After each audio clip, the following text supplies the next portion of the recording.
Hey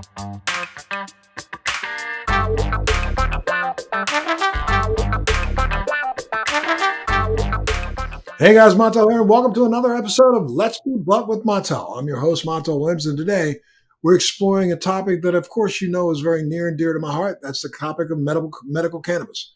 Whether you're new to the concept of or have been following it for years, this episode will provide you with, I think, some invaluable insights and perspectives. I'm thrilled to introduce our guest today, a nurse practitioner who has dedicated her career to alternative medicine, specializing in cannabis. She's here to share her personal and professional experiences with this incredible plant. Bridget Watson-Favaro, thank you so much for being a part of Let's Be Blunt with Montel today. Hi, thank you for having me. Absolutely. Let's go back to the beginning. Let's start where you're from. Tell me a little bit about your background and how you started specializing in medical cannabis. Yes, absolutely.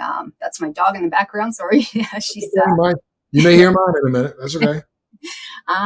So yeah, I got into medical cannabis. Oh my goodness. Years ago, probably getting close to 10 years now. And started using cannabis myself years before that, when I was diagnosed with a chronic illness, multiple sclerosis, myself, and I was actually reluctant to use it myself. And but when I did use it, it definitely changed my perspective on cannabis. So I kind of delved into it to just realize try to figure out how it worked, why it worked, because it was definitely against my thinking on what cannabis was. Because what I thought of and what I was taught was that it was bad for you and that it shouldn't help you. It was, only there to get you high. And, that was basically what I thought and why I was so reluctant as a healthcare professional, because we were taught the complete opposite of that. So when I started to look into why did this work, how did this make me feel so good, and how did it actually stop the constant pain that I was having, and again, not necessarily that it stopped the pain, but it basically stopped me from thinking so much about the pain, and allowed me to kind of basically have a life again and start realizing that, there was more to life again. And I was actually able to, at that time sit up again, because I wasn't even able to do that. So it just allowed me to delve into why we actually have this beautiful system within our body, that allows us to take these, beautiful plant extracts, and utilize them. And oftentimes that's all that we really need, and get off of the medications that I was basically poisoning my body with, essentially. And that was what and I truly believe myself that I would not have been able to do that without cannabis, because I was on such high doses of opioids that I had doctors say to me, you're on enough medication for 5 to 7 people. How are you still walking and talking? So, I know we share that same malady. I literally, that's what made me come out on cannabis almost 24 years ago, and really started my journey is because of my own diagnosis with MS. And, like you said, and I think you described it correctly, most people don't look at cannabis and think that it's going to relieve your pain. It relieves it from your conscious mind, I think, is when I tried to explain it to people. There's a distraction that happens where you no longer focus on that pain, but you can focus on other things, and that literally gives you your life back. So I'm so happy that you're willing to share that. Talk a little bit more about the medical benefits that you have seen for yourself, because I think that's very powerful, and help other people who are like on the fence as to whether or not it's something that can help them. By having some anecdotal information like yours might help them make the decision themselves. Yeah, I think for me personally, again, it was a decision that it took me a while to come to. It wasn't, I went down the whole Western medicine because that's, that's what I was taught to do. So I definitely did that. And I wasn't getting better, so to speak. I was only getting worse, and I would just kept kind of climbing that ladder saying, this is what I'm supposed to do. This is what I'm supposed to do. And I just was, deteriorating, and it was way faster than I thought I should have been. And it was a lot of just friends, family saying, why don't you just smoke some pot? Why don't you just try some weed? And I was like, nope, nope, nope. And then it was actually a pain specialist of mine that just said, a little weed might do you some good. And he said it several times to me, and he, was giving me other things in the interim. And I was like, nope, nope. And it literally was just one day, I was just to the point where I honestly could not take it anymore. I was like, yeah. And I was like, I'm done. Like I've got nothing left to lose at this point. And, family, friends just kind of went and got me some stuff down the road, so to speak. And it was like an awakening kind of a thing. So it was. And I'm sure they told you a little bit about some of the contraindications. Oh, of course.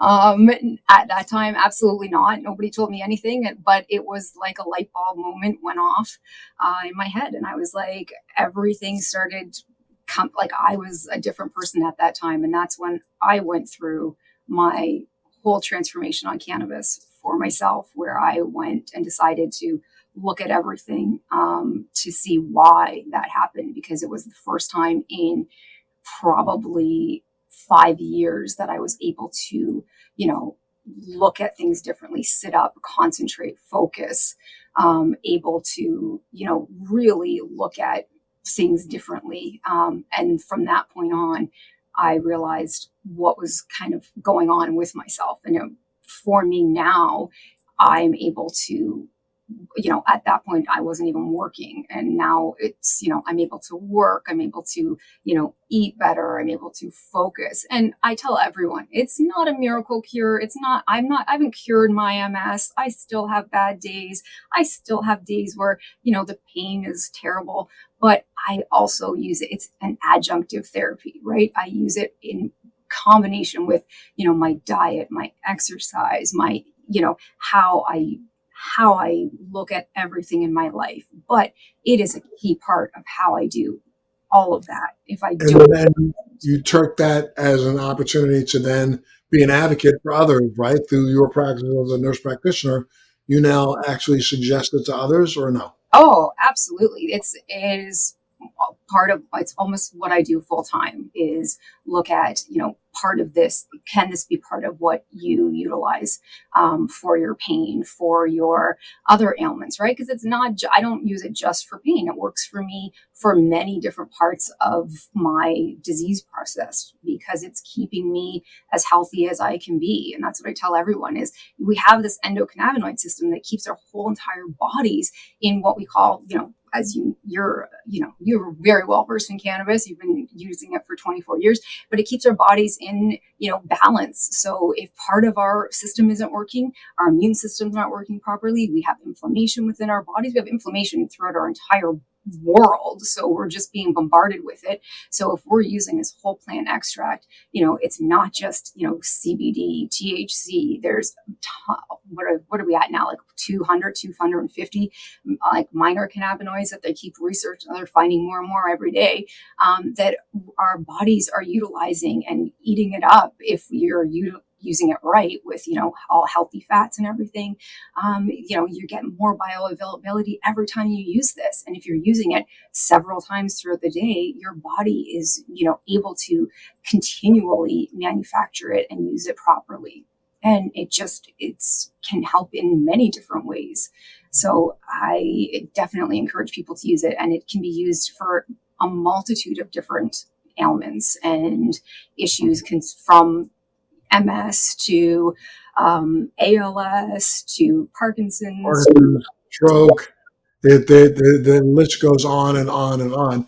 I mean, now as a nurse practitioner, when you see a patient, you have to literally probably take them through the same process that you went through in educating them.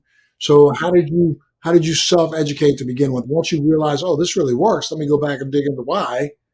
What did you do? You went up a line. What did you do? Yeah, so it definitely started with just some, online searching and looking at, what what cannabis and all those different things, and just like literal, just basic searches. And then it was, looking into, oh my gosh, there's a lot of information on here, and then trying to search out the legitimate information. But then when you actually start finding it, and then it's taking courses and finding out the real people, and then, following different people around that are actually in cannabinoid medicine, and then going to conferences and, taking, it's still to this day, I'm constantly going to conferences and courses, but I've literally been through, I tons of different courses, and, going to talks and seeing, the big names in cannabis, from, Dr. Russo to, well, he's gone now, but Raphael Schuland, and yeah, exactly, amazing. So like the big names that we all know of, but they're just absolute, Yeah, I don't know if you've heard Dr. Kaplan's book, Ben Kaplan. yeah, You ever- absolutely. He has yeah, like amazing resources all in one place now, which are, it's incredible. Yeah, his book is called The Doctor Approved Cannabis Handbook. I mean, he's literally done his research by evaluating close to 250,000 other patients that he has actually looked at and reviewed. So his book is really a really good testament to actually digging in and finding out why. You know what I mean? Now, for you, I'm sure you've probably been having been on this journey, you literally have been starting to figure out the differences between the different phenotypes and the different terpenes and flavonoids that are parts of the plant, correct? Yeah, absolutely. And I think that's really important for patients to understand, because oftentimes they're just there, and sometimes they're just wanting a prescription, right? They're just like, oh, can I just have cannabis? And they don't know what they want or how it works, or, or they're looking for, and, again, we've done legalizing cannabis, we've done a bit of a disservice in the fact that, in Canada, at least, in the fact that, all we're trying to get is the highest THC, right? So it's, people are looking for, that high. And there's nothing wrong with THC. I use THC every day of my life. I can't live without it. And I don't want to breed out THC, but we don't want these, 30, 35, 40% THC. What we want is the whole plant. We need the whole plant. It's really important, but there's nothing wrong with 15, 16% THC. That's like a game changer for most of us, right? A lot of people can't even handle that much. But there's, and I get in discussions with a lot of healthcare practitioners, because they're, all about CBD and that's it. There's a huge place for THC in Absolutely. And all the research actually validates that. It has validated that for about 30 years. But unfortunately, we jump on, one horse before we realize that it takes a few to push that wagon down the hill. Have you noticed how different methods of consumption help you achieve different desired effects? Absolutely. And that's the other thing too that we also discuss, because patients will come in and be very anti one way or another. And then, oftentimes it's a discussion, right? And as healthcare practitioners, you're supposed to just be like, you cannot inhale cannabis, period. You cannot do that. However, again, there is a lot to be said, and there's even research to support inhaling, and whether it's a vaporizer or, whatever truly is going to get cannabis in your system that's going to work for you. And that's literally the discussion that I have. We go through the risks versus benefits, but when you need cannabis and you need it in the most rapid form, inhaling cannabis, and again, whether it's, a vape concentrate or a dry herb vaporizer that has, heat, like a heater that you can adjust, whatever, or if you just need to have a joint, sometimes that's what you need to do for you in order to combat whatever it is, whether it's pain, whether it's PTSD trigger, whether, you need something for, a severe panic attack. And these are the methods that you're going to need. We do not have a method that is faster than inhalation. And that's what you're going I mean, so what you just said, I mean, talk a little bit more about some of the specific conditions and ailments that you've come across in helping patients that they have found cannabis to be effective for. Yeah, so those that I kind of just mentioned were like severe anxiety is one of them that I treat a lot of, like with panic attack or PTSD, complex PTSD specifically. I see a lot of veterans in my practice, and we deal with VAC, which is Veterans Affairs, and that is one area that is, there's proven and huge documentation, and that is again an area. And I think we share that frustration is that when we hear that we need more research in cannabis, it drives me insane because there's so much research. There's well over 250,000 already peer-reviewed published documents worldwide on cannabis. There's more peer-reviewed published documents on cannabis than there is alcohol. So anybody who says that, they're kind of crazy, right? Oh, exactly. And to me, it's just someone that doesn't want to even look for it, because you can find it everywhere. And there's so much research on it. So I'll literally just send it to people when they tell me that. I'm like, here it is. It's right here. Like, what do you want? I'll find it for you. I'll send it to you. So don't tell me that there's not, and don't tell the patients that there's not, because it's right here. So yeah, it's frustrating for sure. So, and that's the same thing. If someone's going to deny someone something from a cannabinoid perspective, I'm like, and it'll come back saying no research. Like, here it is, it's right here. Like, and don't tell me it's not legitimate, because what else can you do? Absolutely. I mean, let's discuss. I mean, I'm sure in your research you've been discovering what now the industry is finally starting to embrace the correct way, and that is not just THC, but all the other minor cannabinoids, all the terpenes, all the flavonoids. I mean, to get the type of therapeutic effect that people are seeking. Explain this so that the patient that's listening in right now, listening to a nurse practitioner, can understand that, this is not something that one size fits all. You really have to do a little research yourself to make sure that you find the proper phenotype and the proper COA, a certificate of analysis that shows you what's in there that elicits a response you're looking for. Yeah, so absolutely. And it all depends on, what will work for you, right? So for me, that it was a while that it took me to find what worked for me, right? Because I was like, at first I just thought, you just had to just try kind of everything and figure it out.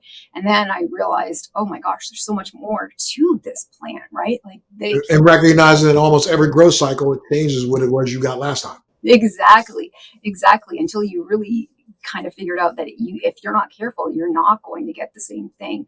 And if you're not looking for what it is that you want, like it's just a gamble every time. So if you understand how the plant works, how the cycles work, what you're looking for from, if you want that, if you're looking for CBD and you're wanting just a lot of those anti-inflammatory effects and some of that, calming and easy type of effects, and then you want muscle relaxation and different things like that, and more of how that uplifting effect from THC and things like that people tend to get.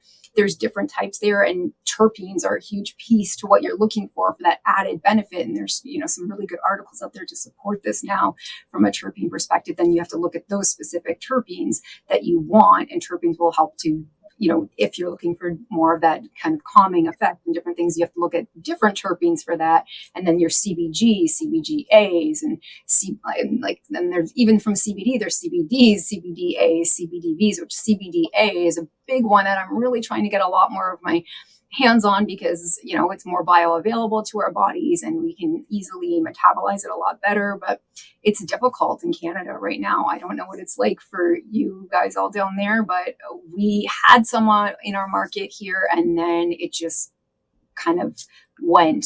I don't really know what happened. It's really, it's very kind of almost ridiculous, because the CBDA is probably one of the easiest cannabinoids to actually get, because you can actually process it out of the leaves, which is most people throw away. And, it's unfortunate that a lot of the growers and a lot of the processors don't put a little bit more effort into providing products that are more efficacious for the people who are trying to consume them. In Canada, now, are you, as a nurse practitioner, does the Canadian law require patients go through some formal type of, you got to go to a doctor for a recommendation? I mean, how does it work? Yeah, so Canada, we've had medical cannabis legal for over 20 years. However, the process wasn't really great for the patient till about like 2015, 16, somewhere in there. And that's right around when nurse practitioners were allowed to start actually, we call it authorizations rather than prescription, but basically you get a prescription from your practitioner, which is a nurse practitioner or a physician, essentially. And you come, you see us, we decide if together pretty much if cannabis is appropriate for you or not. And then you're supposed to get education from that practitioner. And if they know what they're doing, they will give you that education. Otherwise, sometimes you just basically get a prescription and then you're left to your own devices. Hopefully you're actually going to get that education where they explain which cannabinoids you should try, how you should try it, start low, go slow, or else you're going to be turned off cannabis right away from the beginning if you're not given some of that advice and what to actually try first. I think we've all had that person that's kind of gone in and been like, yeah, I can, grab this big, huge, edible and take the whole thing, or something really bad's happened and they've been like basically greening out completely, and then they come back and they're like, I ended up in the hospital or something terrible's happened to them. And no, nobody wants that experience, because we want them to have a really positive experience in the beginning, and then they know and they continue to utilize cannabis for for the reason that they've come in. And that's why it's a nice, slow, easy entry into cannabinoid medicine, and then they're utilizing it for hopefully an indefinite period of time, so that they understand that it's a positive thing. It's working with their bodies, not against them, because that's why It's been legal there in Canada for quite a long time now. I mean, what's the reaction from other nurse practitioners and other people in the medical field? Where's the lay of the land now? Um, it's slow going. I think we are seeing some more positive movements. A lot of times, like I'll get referrals from other healthcare practitioners to me. Just basically, and a lot of my patients will say like, well, my doctor just said basically I could try it, but they don't know anything about it. So, they just said to come see you. More that I'm getting now rather than like, oh, my doctor's dead set against it, which is what I was getting in the beginning. And then I've also been, I get calls from other physicians asking questions about it and things like that. Not that they are still interested in utilizing, like wanting to prescribe it themselves or anything, but more of like, well, my patient's on this, can they take this with this? And like there are possible interactions with other medications. Those are all discussions that we have. And it's usually just, look at timing and things like that of when you're using this. And I always tell patients, it's anecdotal. We don't know. None of it's been studied. When we put these possible interactions down of what they can do with these medications, it's because big pharma is getting their hands into cannabinoid medicine, and they're doctoring all of it, right? So they're trying to take out all of the beautiful other cannabinoids and make these isolate type medicines. So when we say that there's a possible interaction, it's with this type of cannabinoid, which is an isolate, which is just all synthetic crap that you don't really, that's what I'm putting down when I'm saying there's a possible interaction. It's when we look at an isolate type medication that it's not really, it's like comparing apples and oranges. It's not really doing the same thing. So I don't really know if it does interact, but I have to tell you about it and that kind of a thing. So I'm like, just be careful. But realistically, I'm not comparing the same thing, but I have to tell you about it because that's what the healthcare system tells us we have to do. And again, I tell people all the time, if you have a choice between pharmaceutical, synthetic versus the plant, to me, it's a no-brainer. I would take the whole plant that has all of these beautiful minor cannabinoids in it, versus something that's been synthetically Altered. completely. Like, it just is. Why would you even want to consider it? How do you stay updated or keep yourself updated on the latest research and developments in the field of cannabis? Yeah, it's going to conferences, staying up, going to like webinars, which are, pretty much held on a weekly basis with a lot of the, Society of Cannabinoid Medicine. And there's, the cannabis conferences that are, throughout the world basically right now as well. So thankfully, with the COVID restrictions and everything gone, we can go to all of those. So yeah, it's making sure that you're constantly up there and, staying informed all the time and reading articles all the time. It's my nightly ritual is, flipping through, making and saying, oh, there's a new, like, what is this now? A CBG article just came out the other day about, the anxiolytic effects of it and positive mood effects and everything, which is great because we're seeing that anecdotally every day. So it's just nice to see that there's, again, research, and it was a double blind placebo trial, which was great. So, this is all, again, research that's being done to say, like, yep, good. That's what we're seeing. I knew it was there, but, we now have the research to support it. I'm sure you have some patients that come to you that and I don't mean like you have to convince them, but some people who come to you who are extremely hesitant, even though their doctors may have said, go see you so that you can get a recommendation. And those patients are extremely hesitant. What would you say to someone? How do you get them to at least say, okay, let's try this for the first time? Yeah, I definitely have patients like that. I never convince a patient. That's not my job, is to convince you to use cannabis. If you're against it, you're against it. And that's the very first thing that I'll say is I'm not here to convince you. Most of the time, I think the big ones that I have are people that are like, I do not want THC. I want THC free. Don't bring me anywhere near THC. And those are the ones that I think I have the toughest time with, because, I don't like using isolates. I don't like using anything that is, That same person who says, don't put me anywhere near THC is ill and probably going home and taking a drink. Yeah. Right. Well, exactly. Right. Exactly. Or they're on like 5 different opioids already. And the doctor sent them to me trying to get them off of those opioids specifically. Right. So they're like, try cannabis because I'm not going to prescribe you any more opioids. And they're like, well, my opioids are working. So what are you going to give me? What? But I don't want to touch THC. And it's like, oh my goodness. Like, you will feel so much better if we can get you on, this plant. But you're not going to feel so much better if you're only going to take this, like a CBD THC free extract. Like, you won't, it's not going to work. And I'm always like, if you can just bear with me and try this, I'm not going to like smack you in the face with a 35% THC. I'm telling you, we're going to go nice and slow, and it's going to be something that's, has a very balanced amount of a whole, like we talked about, like whole plants, like some CBD, THC, some CBG in there, maybe even some CBN for nighttime. Even if we can get some, some CBDA, we might even be able to put that in there. CBC is beautiful too. We're just starting to get a little bit of that in Canada, which is lovely. But it's been around here in the States now for about a year. People are starting to actually understand its benefit because it has been, considered a mood modulator, and a lot of people have had a lot of success with CBC. And again, I think it's a process of not only educating yourself but educating the patient, making them aware that they can go and do more research on their own. Yeah, exactly.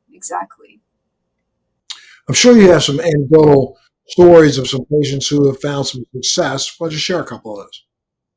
Yeah. Oh gosh, absolutely. I treat patients across the lifespan. So my youngest patient that I ever treated was 3 months of age. My oldest patient, still living, beautiful lady. But oh my goodness, she's 103 now. Oh my goodness.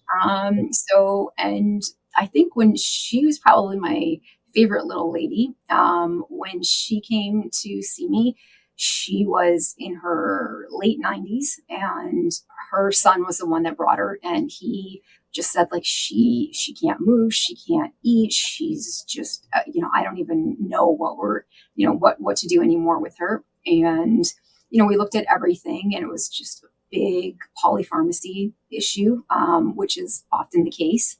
And at the end of the discussion, it was a lot of pain issues, a lot of over medication, double medications that were doing the same thing.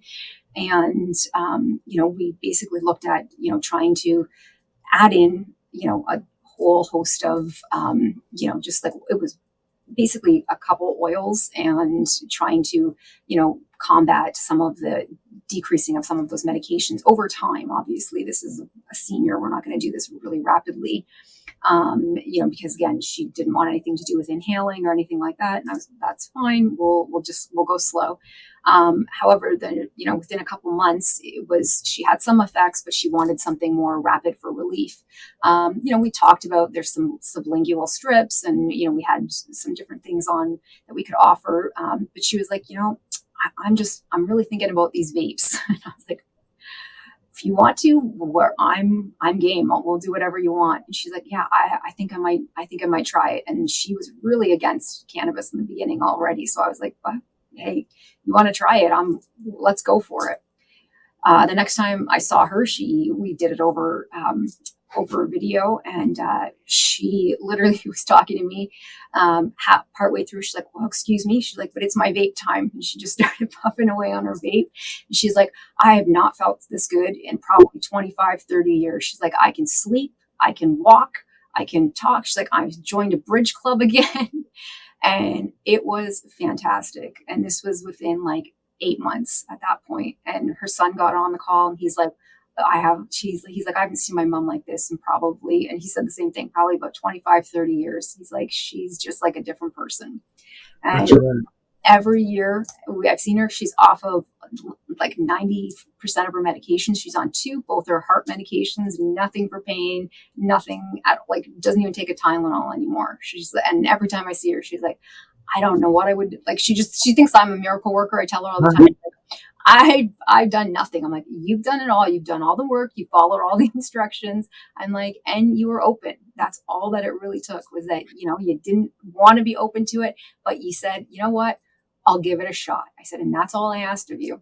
Because she walked in the door with a whole bunch of misconceptions, right? And some of the misconceptions that you see from some of the other patients are what? Yeah, the same, a lot of the same of what I had, right? That it was, I was gonna, I was just trying to, and a lot of it even came from when I tried to get myself a license in Canada. It took me 5 different physicians that basically just said no to me. They were like, no, you just want to be high all day. And I was literally had to look them in the eye and say, I am high all day now, just on your medications. Unfortunately, like it was, and even like a colleague of mine who I greatly respect just said, oh, you just want to go walk around stoned all day. I'm like, oh my God. Like, and then when I finally had someone that actually did license me, he was like, well, that's when he said, like, I don't understand how you're even walking around right now with what you're on. And he's like, absolutely. He's like, you want to come off of this stuff? He's like, let's get this going for you. And I was like, I was in tears. Like, finally, someone's actually going to give it to me. Like, as if it was some like golden ticket or something. And that's why I was like, I have to educate myself further on this, like clinically at that point, and take it seriously so I can get access for patients, so they can have this easier, because that was not okay for me to be basically treated like I was a criminal for asking for it, like I was some stoner. Yeah, I mean, you must be thinking this is 2024. Oh man, why are we still in this same ignorant mentality? I mean, what are some of the biggest barriers that you think still exist right now when it comes to medical cannabis? I think the fact that we're trying our best to get it out there that it is, and we've said it in Canada, that it is a medicine, but we still don't treat it like a medicine either. And I think just even the way we treat it in Canada as a medicine, like, you have this like weird authorization, because you can't even just write a script. You have to do it. You have to send it to a licensed producer rather than, get it in a pharmacy, or like, why do we even have, like, does it have to be medical? Like, the fact that I make my living off of it as a practitioner, but at the same time, I'm like, why can't you just grow it yourself? And then we have this grow system in place. And then yet at the same time, there's a grow system, but I can authorize someone to to do a home grow. I can write how many plants I think they want, but then the Federal Health Canada agency can take that and say, nope, you can't. Like, where they get off and to say that, and then they can come and say, even if they've said yes, okay, you're approved, they'll come and check out your house, and if they don't like something, oh no, I think you have one too many plants, illegal grow. Now that person can essentially be prosecuted and go to jail, and they do it all the time. I mean, from a regulatory landscape, I mean, that's some of the laws that you like to see evolve right now. But what else? I mean, Canada, U.S. is different because in the U.S. we got, right now we have 38 states and the District of Columbia, all that have some sort of medical cannabis or have a cannabis law on the books, but they're all different. So is it the same thing in Canada as far as each one of the different regions or Provinces.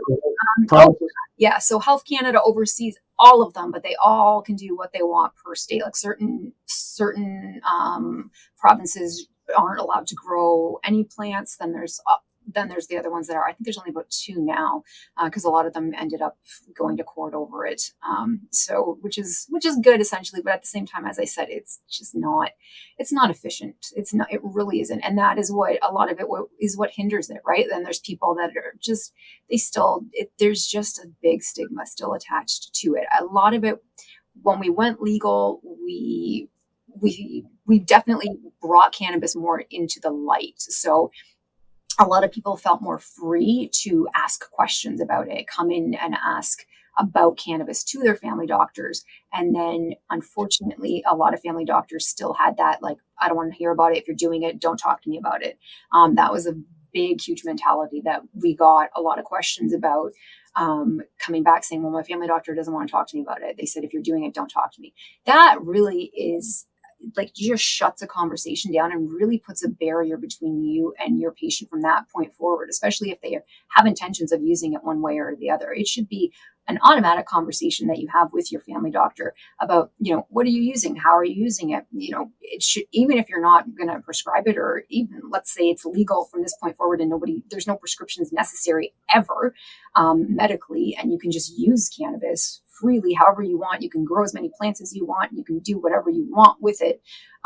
Then that is a discussion that your family physician should know, just so that they're aware of what you're taking, how you're taking it, so that they understand, okay, you have cannabis in your system. All right, I'm going to be careful that I don't give you that lorazepam that I'm going to give you, because you might feel really weird taking that lorazepam if you're using cannabis on a regular basis. Or I should just advise you, be cautious, just like I should know that you're taking alcohol on a regular basis, because that is very intoxicating for your liver. And I'm not going to give you this other medication that's going to, essentially shut down your liver. Those are conversations that your doctor has routinely with you about your alcohol intake. Why aren't we going to have routine conversations about cannabis intake or, psilocybin intake, which is something that we all should be talking about as well.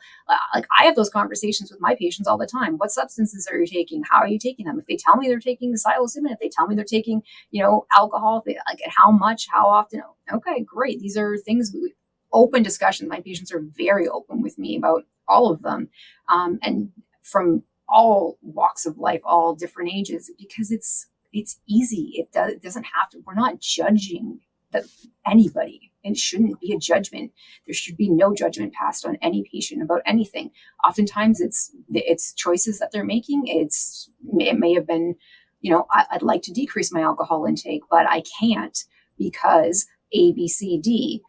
Or I'm finding that cannabis is allowing me to decrease my alcohol intake.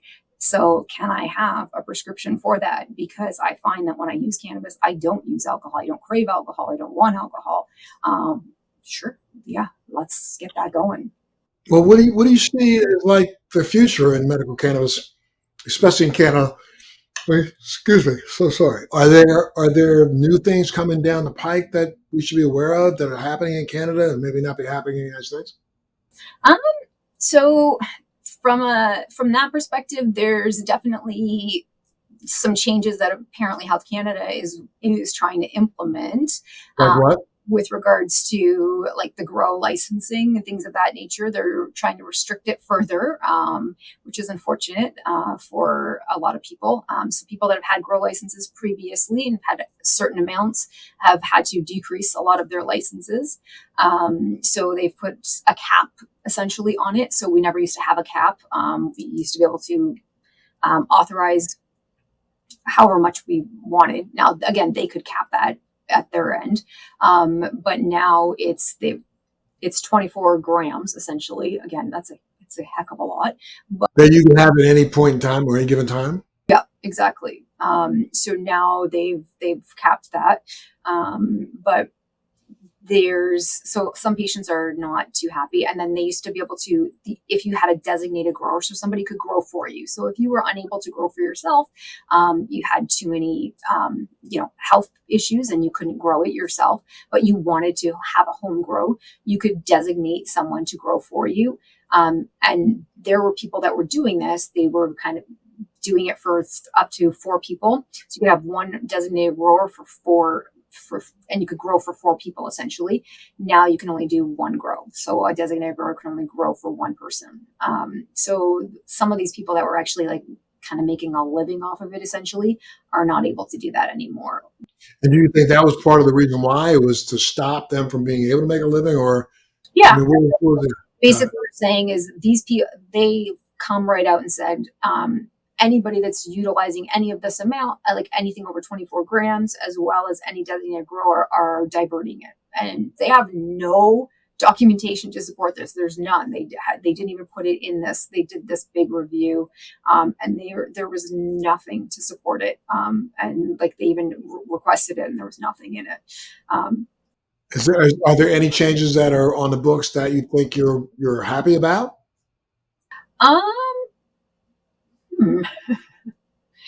I think there's some changes that they're suggesting. And again, all of them are recommendations that would be nice to see. So they're asking for practitioners to be more educated on cannabis.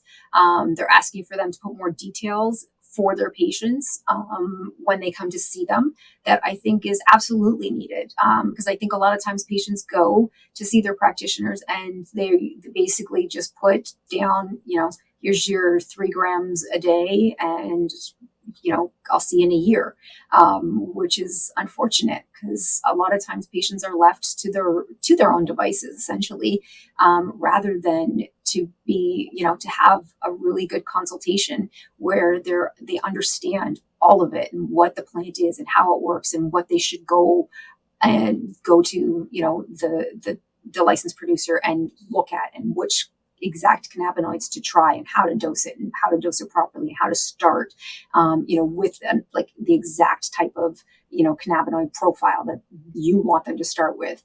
And if it doesn't work, when to return and what to look for and what are some of, the potential risks. And, you don't have to rush to emergency if, you may feel, a little bit high, because that's probably the worst atmosphere you can be in with, lights shining at you and, other patients screaming essentially. Just have somebody there that's going to support you, talk you through it, know that it's just, a high essentially, and, stay calm and quiet and, put something on that might make you laugh essentially for like real. Right. It's not, first off, we know that nobody's died from cannabis euphoria in millennia. Nobody has died. So therefore you're not going to probably die. You just need to, if it's a little bit too euphoric for you, go lay down, go to sleep, and it will go away. Exactly. And that's, you know what I mean? It needs to be said. People don't like to say flat out, like, realistically, if that happens, it happens. It's not, you're not going to die. It's scary for some people. It can, you know what I mean? You may, if you feel paranoid, because that's happened to some people, it can be scary, but you need to just breathe and, call somebody, call the clinic, and they can talk you through it. Call somebody that knows you, and tell them, you took your cannabis, you took some cannabis. It was prescribed, if you want them to know that, and you're freaking out essentially, and they'll calm you down, but you don't need to you don't need to go running. If you want to, go ahead by all means, but it's not going to it's not going to change the outcome. They might give you an IV and some fluids, but essentially they're going to do the same thing. They let you go to sleep in the hospital and charge you for it. So, you got an expensive hotel room or expensive hospital room. The laws, down here in the basement in the States are about to change, because, the DEA is considering rescheduling, which will be, I think, just monumental shift in the U.S. Attitude towards it. But if it does do that, do you think that's going to in any way, shape, or form affect you in Canada? I think it's important for everyone that it changes. I would hope that it's just completely not even, just change, like not even that it's just rescheduled. I think it should be completely, Yeah, descheduled, correct. Completely. You know what I mean? That has been just kind of this like dark cloud over cannabis, essentially, right?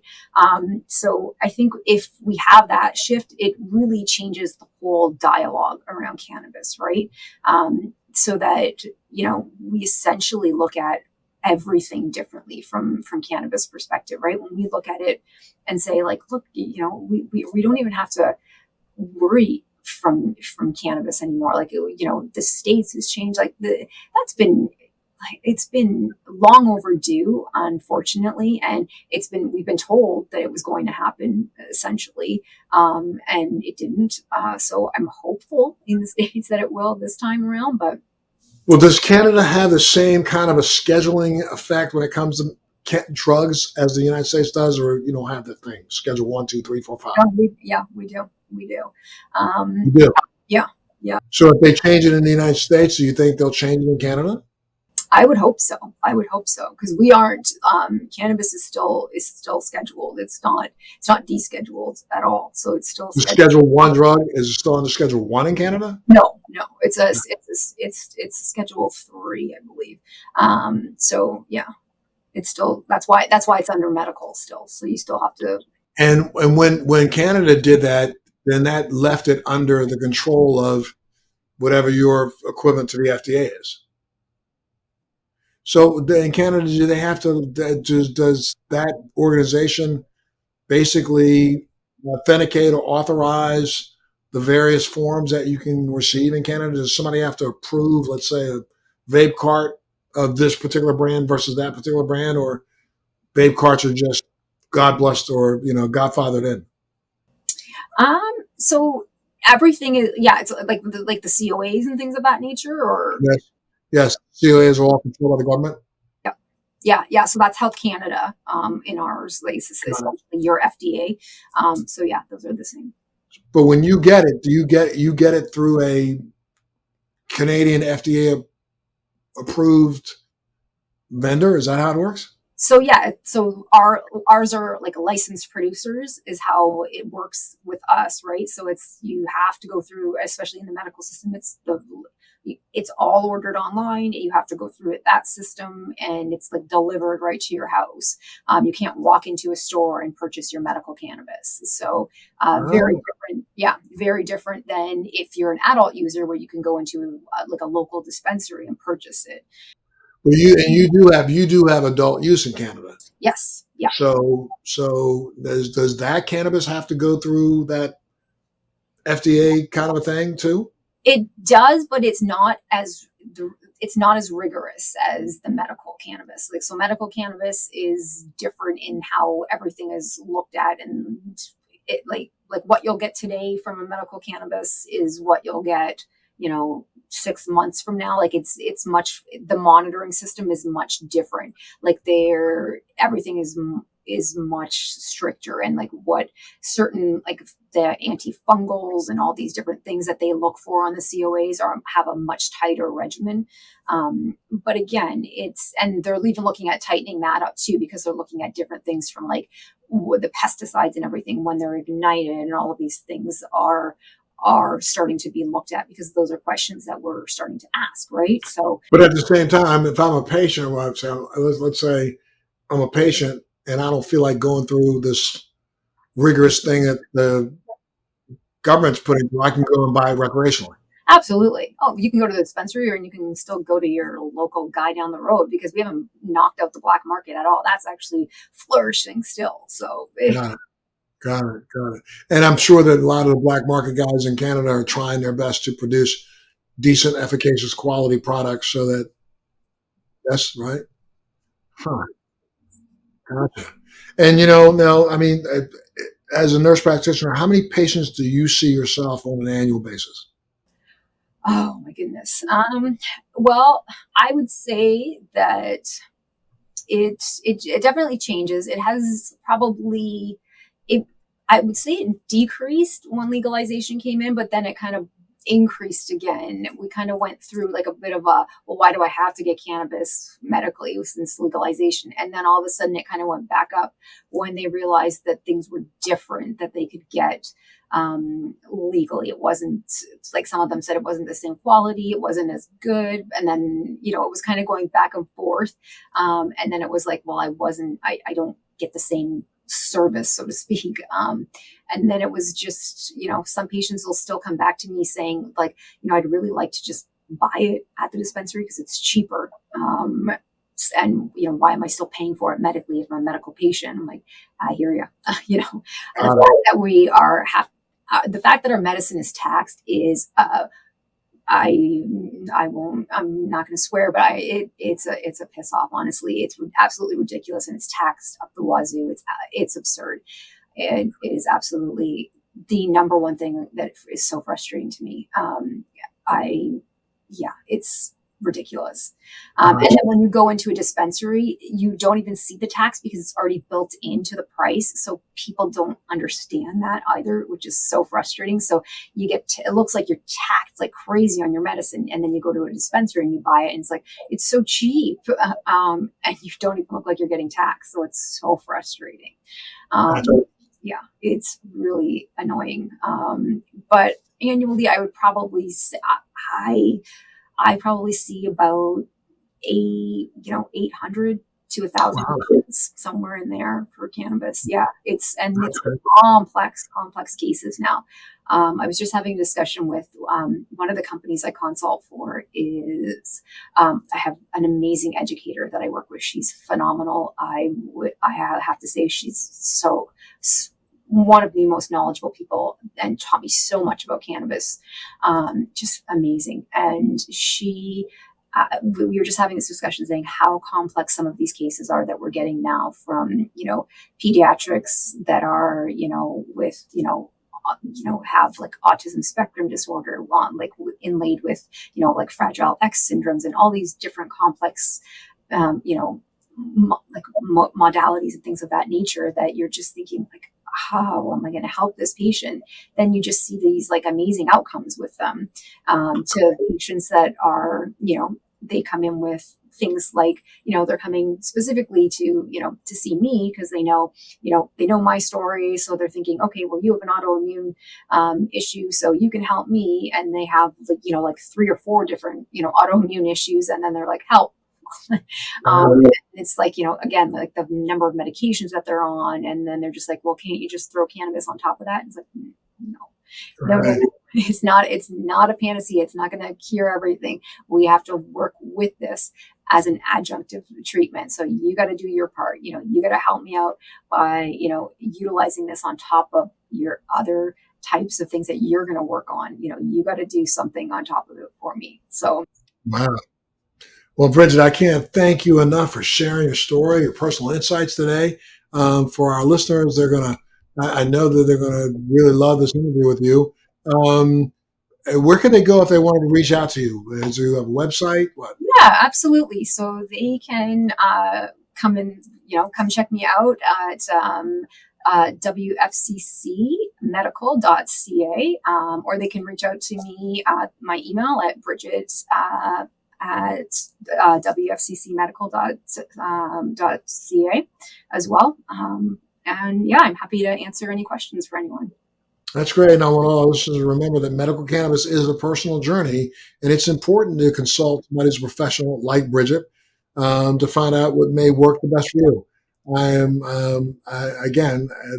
glad that you gave out your website, And I'm so happy that our viewers have tuned in and they're learning more and more.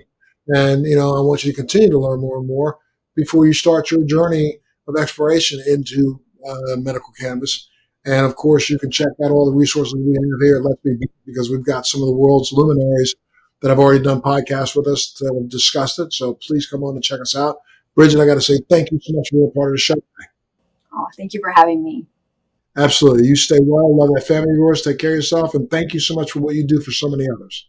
Oh, thank you. You do amazing work, so appreciative. No, thank you. And for all of you out there, please make sure you subscribe. If you hit that little subscribe button down there, you can leave us a review. And until next time, I want you to stay blunt, stay frosty, stay interested, take care of your families. We'll see you on the next podcast. Thanks for joining me on Let's Be Blunt with Montel. Please make sure you're subscribed and hit the bell to be notified when new episodes post each week. We'd love to hear your feedback also, so please send us your comments.